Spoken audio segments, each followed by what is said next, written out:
बिस्मिल्लाहिर्रहमानिर्रहीम। अस्सलाम वालेकुम।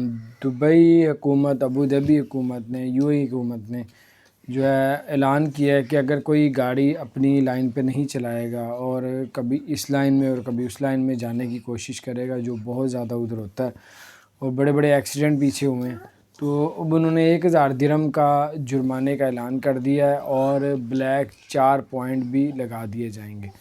तो बहरहाल ये उसी को डर है जो बहुत ज़्यादा शरारतें करता है गाड़ी में, कभी इधर कभी उधर, सिर्फ़ उसी को ही ये जुर्माना किया जाएगा। तो अल्लाह ताला खैर करे कि चैनल को सब्सक्राइब नहीं किया तो सब्सक्राइब कर दें, बेल आइकन प्रेस कर दें ताकि नई सी अपडेट्स आप तक पहुँचती रहें। अस्सलाम वालेकुम रहमतुल्लाहि व बरकातहू।